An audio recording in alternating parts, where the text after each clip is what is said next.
ఒపీనియన్లో పాల్గొనండి. Fee reimbursement బకాయిలు ఆడున్నాయి, అవి చేయరు. నిజంగా రేవంత్ రెడ్డి బీసీలకు 42% రిజర్వేషన్లు ఇస్తాడని మీరు నమ్ముతున్నారా? మీ ఒపీనియన్ తెలియజేయండి. అన్న వాళ్ళు దొంగలు. జన్మదిన శుభాకాంక్షలు రవీందర్ అన్న. ఇవాళ మా పిఏ రవీందర్ జన్మదినం. Happy birthday to you Ravi. Comment రూపంలో కూడా తెలియజేయండి. ముగ్గురు పిల్లలు ఉన్న వారు పోటీ చేయొచ్చా లేదా కొంచెం చెప్పండి. దాని మీద క్లారిటీ లేదు. ఎందుకంటే ముగ్గురు పిల్లలు ఎవరికి ఎక్కువ ఉంటారు? బీసీలలో ఎక్కువ ఉంటారు. బీసీల అవకాశాలు తగ్గియాలి కదా. ఇప్పుడు ముగ్గురు పిల్లల నిబంధన ఎత్తేస్తే ఎక్కువ మంది పోటీ చేసే ఛాన్స్ ఉంటుంది కదా. అమ్మో వీళ్ళు పోటీలు చేస్తారా, వీళ్ళని ఇక్కడే ఫిల్టర్ చేయాలని, ఇగో ఇట్లా అన్నట్టు ముగ్గురు పిల్లల నిబంధన ఎత్తేయాలని చెప్తుంటే దాని మీద లేదు, క్యాబినెట్లో చర్చ లేదు, ఎక్కడ లేదు.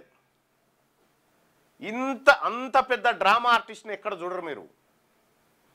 ఇప్పుడు రేవంత్ రెడ్డి గారి కథ ఎట్లుంటుందంటే,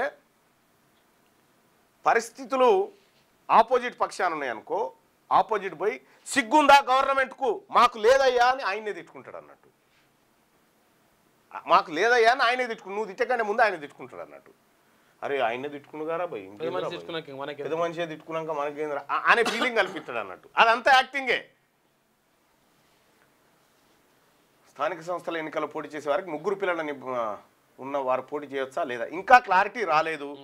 బీసీజేఎస్గా మేము డిమాండ్ చేస్తా ఉన్నాము, అయినా కూడా ఇప్పటి వరకు స్టడీ సపోర్ట్ లేదు. ఇట్లా ఇప్పుడు ముగ్గురు పిల్లల నిబంధన ఎత్తేస్తే బీసీలకు న్యాయం జరుగుతుంది కదా, ఎక్కువ మంది పోటీ చేసే ఛాన్స్ వస్తుంది కదా. ఆ ఛాన్స్ రానియకుండా అడ్డుకుంటున్నట్టు ఇది ఇచ్చే కాడనేయో లేదు. ఈ నిబంధన ఎత్తేస్తే సుప్రీంకోర్టు ఏం అడ్డుకోదు, హైకోర్టు ఏం అడ్డుకోదు, కేంద్ర ప్రభుత్వం అడ్డంకులు ఏం లేవు. స్టేట్ గవర్నమెంట్ నిర్ణయం తీసుకోవచ్చు. ఈ స్టేట్ గవర్నమెంట్ నిర్ణయం తీసుకునే కాడనేమో తీసుకోడు, లేని దానికోసం మనకు సూటి పెట్టి చూపిస్తుంటుంది అన్నట్టు.